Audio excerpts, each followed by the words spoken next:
Hello, intrepid followers, subscribers, and watchers of my YouTube videos. I'm at another con. I'm at Orcacon. So today we're just going to wander around this con. It's a board game con, so it's all about board games, all the fun things you can do with board games, from things like, I don't know if anyone plays Monopoly here. I don't think they get that into Monopoly, but they do play things like Munchkin or Dungeons and Dragons and other kinds of fun things. So let's go see what we can see.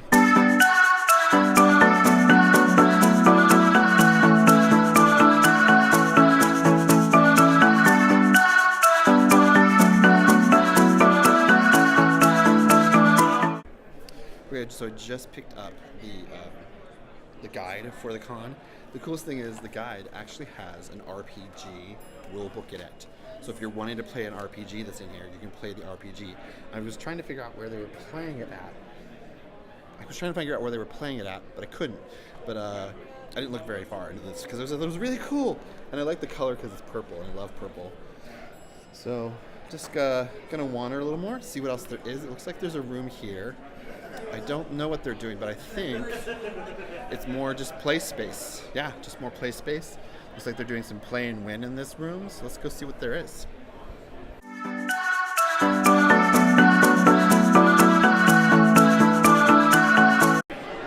Okay, so I was talking with the person at the desk that's at the front. This is a room where you can actually play a game, and then you get put into a raffle to win the game. So there's a bunch of games over here that you can play. And if you play them enough, you get into a raffle. So there's a lot of that going on. There's families playing in here too. It's a little louder, but it's a really nice room. I like to set up in here too. It's really easy. Here are some people playing games. This is a tournament in there. And here is the merchant area. Let's see what we can see.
Okay, so right now I'm in the main hall for board gaming. There's a lot of different fun games going on. People playing different I don't know, just every kind of game you can think of. They're playing it here in the hall. And there's a game that always is here from the last time I was here. If you haven't seen my video from last time, I'll put an eye in the sky here, and then there'll be links to Orcacon below. But they have a game called Car Wars. It's a game that was made by the same people who made Munchkin, and so they have it playing, and they got a ginormous board. So I'm going to show you the board, show what's going on the board. It's really cool. And they have like a stats thing and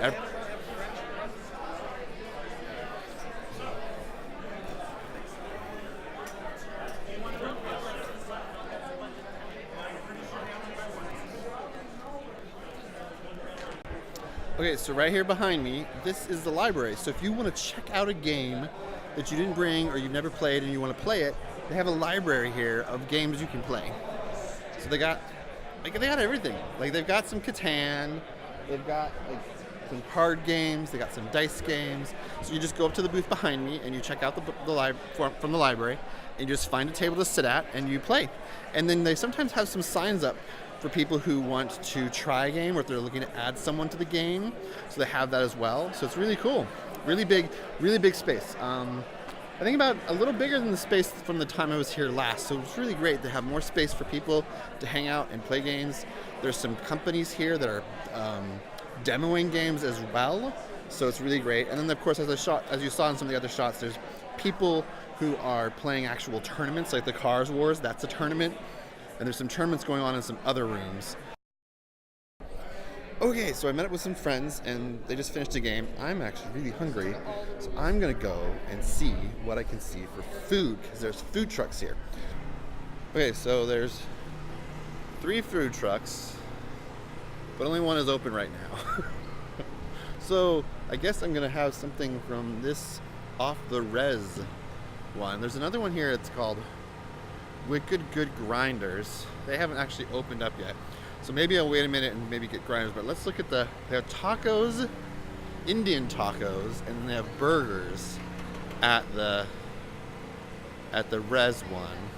And then the grinder one isn't open yet, but it looks like they go around to a lot of places, called East Coast style grinders. And then there's the peach and the pig, so that's definitely like a barbecue one. But only one of them is open right now. Okay, so I ended up going with the Wicked Grinders. So I got a chicken parm sandwich. I'm gonna sit down and eat that and maybe play some board games. They had, yeah, so I was right. That pig and peach place, that was a pork and like barbecue place. So I might try that tomorrow. They have a corn dog. The corn dog looked really good, so I might try that tomorrow. So we'll see. But anyway, let's go eat and maybe look at some games.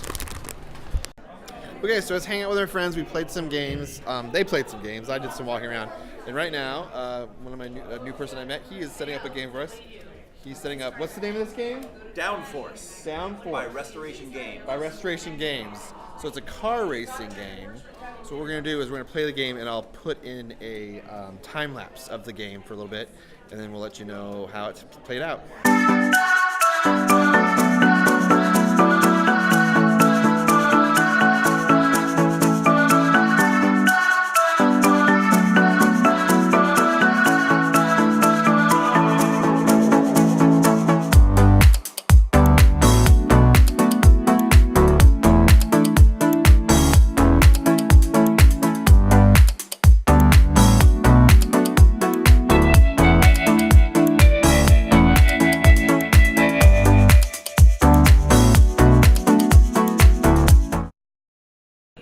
Okay guys, so we played Downforce and I lost. My bets were hot. The cars I got, I bet too much to get them, or I auctioned them too much. And then the car I bet on winning didn't win, second place, so it was 6 + 6 - 12. I got 0. This is what happens. This is who came in first. Nice. So green came in first, yellow was second, third was me. But I had 2 cars, and only one of them came in. Who was green? Green was me. Green was Rich. He's even wearing a green hat. Good job, guys. Way to play the game. Woo! Okay, so just down this hallway are the panels. They do have some rules about video and photography and electronics in them, so I'd have to talk to the panelists before I could get in there to see and videotape them.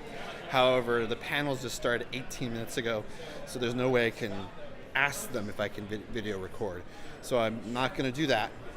They had some interesting panels. There's one on queerness and mask. They're talking about identity in RPGs, and then also one about like conflicts in playing games, which is really cool, actually. A great idea to have one about conflict and controversy in gameplay. But yeah, they already started, so I can't go in there without their permission. Since I don't have their permission, I can't videotape it, but it should be good.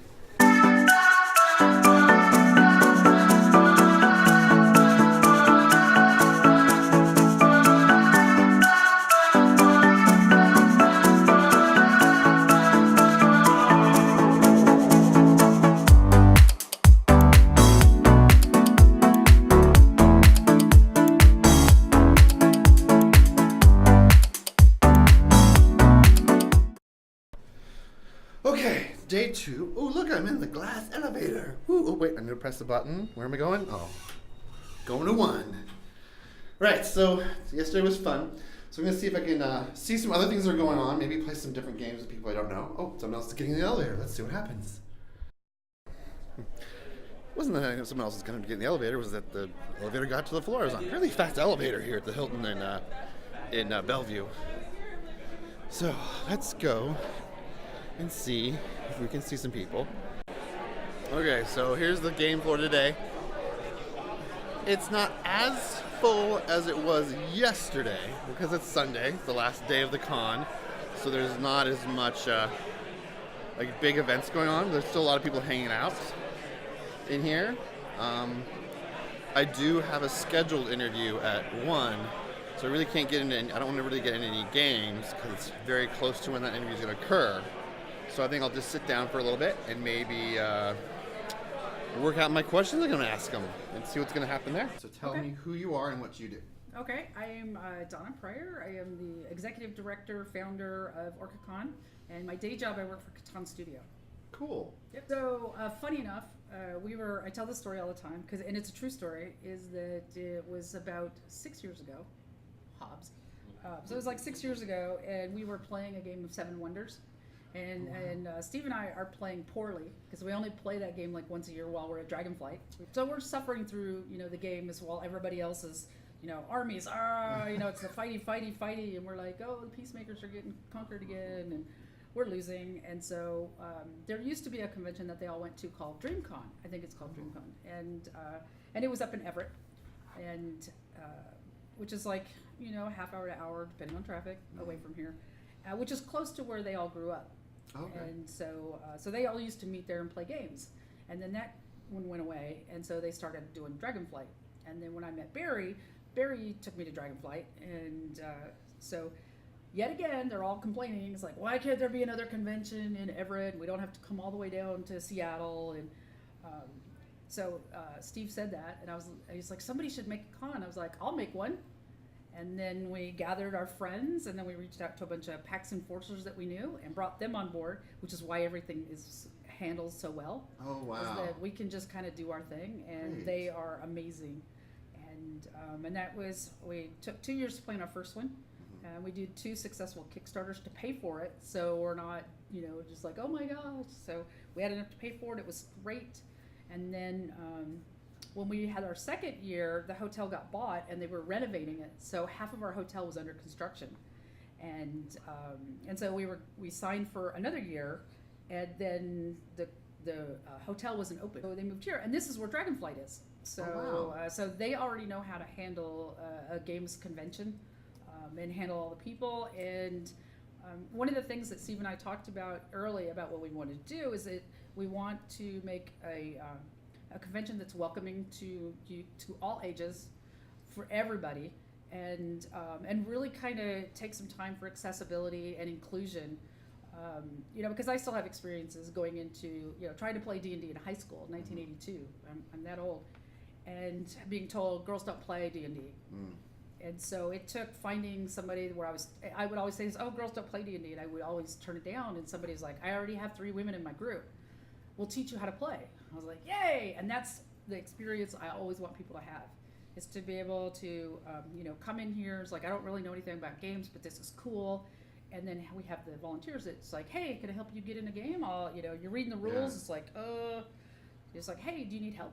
Yeah, I really liked how you have those table stands that let people know, hey, here's a game. We need 1 more person or 2 more people.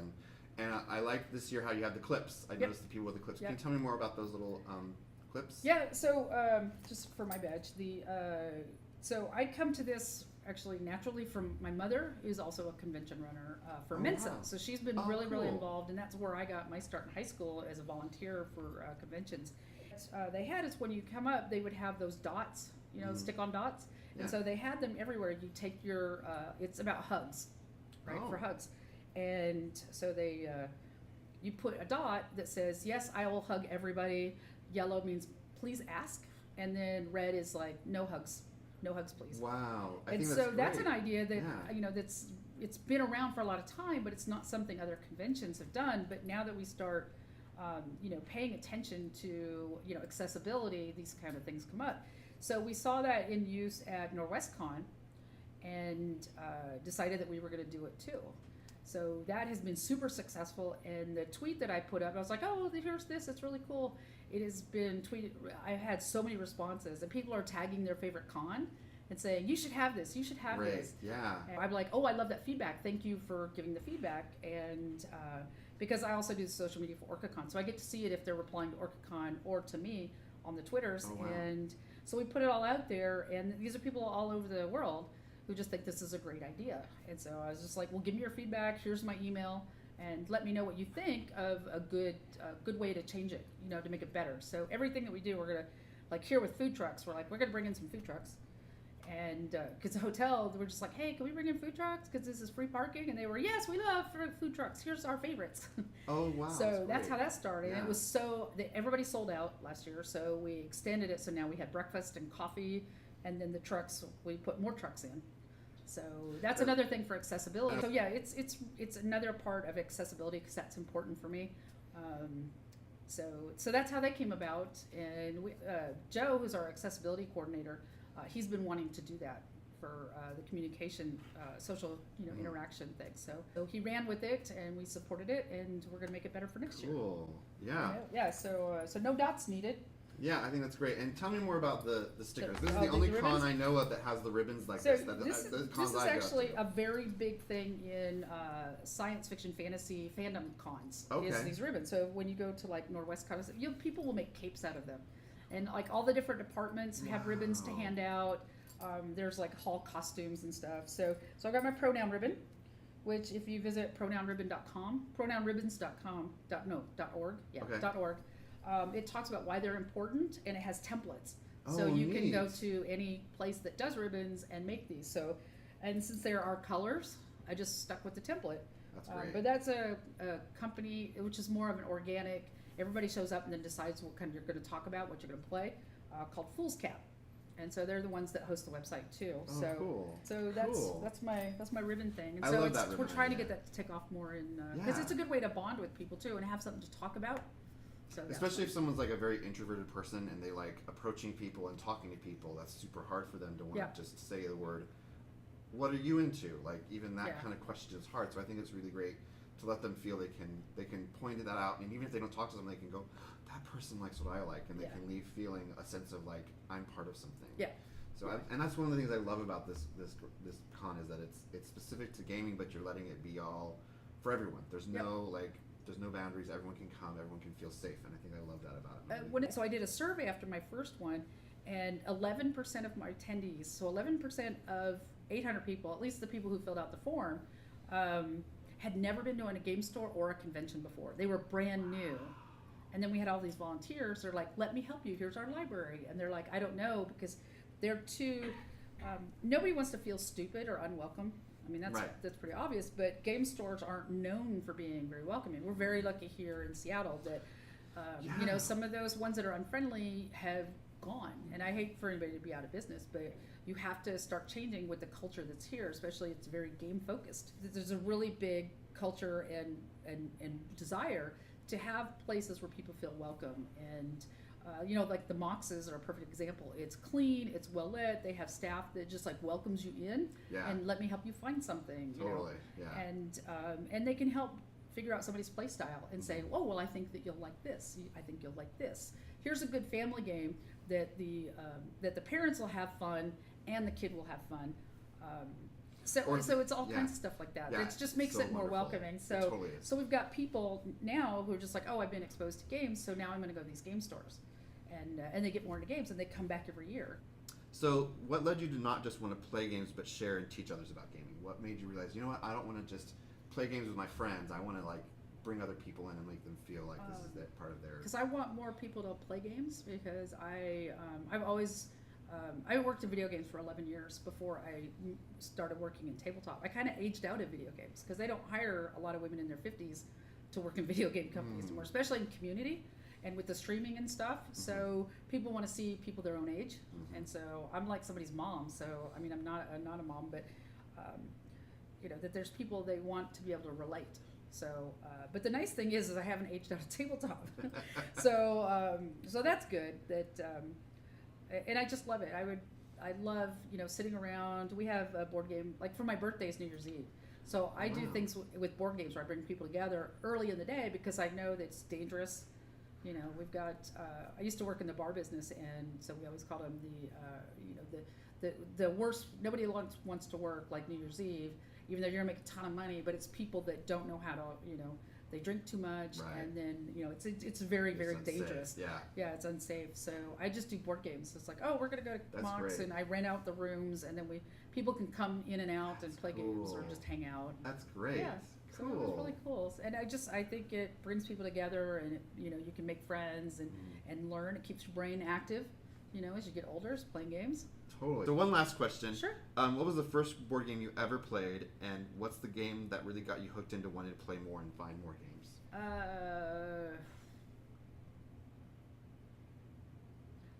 When I was a kid, I can't remember. I think it was Mealborn. Oh. I love that game. It's still my favorite game. And the game's older than me, and that was one I really, really, really loved playing. What was it about? What do you do in that one? It's a driving game. Oh, so, okay. Yeah, so it's a driving game, and so then you have all these ways. So you can put an accident in somebody or a flat tire. So you play these different cards, and then there's ways that you can fix your car to keep on the road. So when you get a certain amount of distance, essentially points, then you have a winner. And we've got it in the library if you want to check it out. That's neat. Yeah, so that's cool. That's my favorite game, and it's one I actually take. Another one I like that I take with me a lot is Set. So I've heard of that one. Yeah, Set is really great. So it also is accessible for color blindness because it's shapes, and the colors they use on the card are also how you can differentiate between green and blue or yellow and red and things like that. So it's a matching game. Oh, cool. So it can play a single or you can play co-op. Oh, wow. Yeah. So you can Singles build pairs. Great. Yeah. That's cool. So yeah, it's a really good one. And another one I like to show around is Marrying Mr. Darcy, the Pride and Prejudice. It's a good way to get, especially older women, like at Dragonflight, a lot of the women that are there are moms and spouses, and they don't play games. And maybe they're not into the games that their husbands or kids play. But we had Marrying Mr. Darcy, and I was teaching it to some of our friends who were all there. But we were doing the voices. So the more that you know about Pride and Prejudice and Jane Austen, the funnier the game is. And it's got lovely flavor text. So we were doing voices. So anybody watching this will just laugh. But we're just like, Mr. Collins! So we're doing this. And then all of a sudden these women were like, wait, is there some Pride and Prejudice happening over here? And Piqued their interest. That's great. So they come on, they're like, oh my gosh, is this really a game? It's a game about something that I like, that I love. And we're like, sure, come play. And they're like, oh, I don't want to, I was like, so I just grab up the cards and it's like, sit and we're going to play. That's great. And I'll give you the choice of character you want to play. Because the other women I'm with are all gamers. So for them, it's no big deal. And so I spent the whole entire weekend that year teaching women and girls and other men how to play Marrying Mr. Darcy. Thank you again for letting me take this chance. Yeah, to meet well, with you. I'm glad you got to really come back and come back and do your stuff. I love it. So yay. Great. It's my favorite. It's like the first con of the year. So I'm like, yay! The first con of the year is Orcacon. Yay! So I was walking around the con floor and I found a group of people. They're sitting in a circle with cards in front of them, and Brittany is going to tell us a little more about what they're doing. So Brittany, what is it they're playing? They're playing Blood On The Clocktower. It is a social deduction murder mystery game similar to Werewolf. We have hidden roles. You go around. Evil's trying to suss out, confuse good. Good is trying to kill evil. We differ in a lot of other games, and we have no vanilla villagers. Okay. Everybody has a unique power or ability or an action they can perform. We have no player elimination, which is probably the coolest part. When you die, you still get to talk. You still go to sleep at night, and the best part is you get one last ghost vote. So you have a final will and testament to make sure that you can help your team win at the end. So there's also teamwork. So there's a lot more teams than just like the werewolves or the villagers. mafia. Yeah. Or So the village. it's still good or evil. But yeah, it's a lot more. It's a lot crazier. We introduced a new component called drunkenness or poison. If you wear the drunk, you will get shown a regular townsfolk token, and you will think you're that player. You're like, I have this player, I have this ability. I get to find out how many of my neighbors are evil. But because you're drunk, I, as a storyteller, can lie to you. So it causes your abilities to malfunction. You don't actually Cool. have that power. I can tell you whatever I think is going to be the most fun for you and the rest of the game. Okay. Cool. Poison works in the same way. If you're poisoned, your ability malfunctions. So if you are the Slayer, you have the power to kill a demon at once per game. So you could say, I think you're the demon, I shoot you. If it's a demon, they die. If you are poisoned or drunk, nothing will happen. Oh, wow. So you get up and slay a demon and nothing happens, and now everybody doesn't know if you're actually good or if maybe they think the actual demon is really good. Yeah. Cool. Wow. And who did you say was the maker of the game? It's the Pandemonium Institute. It's an Australian company, and they're hoping to kickstart in April. Cool. And where could they go online to the Pandemonium Institute's website? Or? Blood on the Clocktower has their own website. Okay. We have Facebook groups and a lot to meetup say, groups. right? Yes. We have a Blood on the Clocktower in Seattle. Oh, wow. So we have a Grimoire here in town, and we set up regular meetups. Oh, cool. In the U.S., we have, I believe, Seattle, L.A., San Francisco, Boston, and Columbus. Wow. And then they also have one in Europe somewhere, and in Sydney. Oh, wow. Cool. Yes. So we're all over the place. And what is he doing here with the box? He is setting up the game. So right now he's choosing which characters are going to be in play, assigning what information they're going to be getting, and getting ready for their first night. Cool. Awesome. All right, so we just got done with one of my last games at the con. It's called Architects of the West Kingdom. So here's what it looks like. So they're doing the scoring now. I got 21 points, so I don't think I won. I think I'm maybe near the middle. They still got one guy left to count his score, so we'll see how it goes. But it was a really fun game. I've played Raiders of the North Sea, which is by the same people who make Architects of the Middle Voyage. So I really like the Architects. I definitely want to play that again. My friends have it, but I think I might get it myself. This is just so awesome. So it was really fun. Okay, well, everything's being put away. Look, there's all those boxes and bins, and the tables are all taken down. So yeah, that's the end of Orcacon. Thanks for joining me on this fun little adventure. If you want to, in the description below is more information about Orcacon and all the other fun things that occurred. And yeah, I think the next con, what's the next con I'm going to? I don't know what the next con is, but it'll be up, and I talk about it on all my socials, so go check me out on my socials, okay? And you guys have a good day.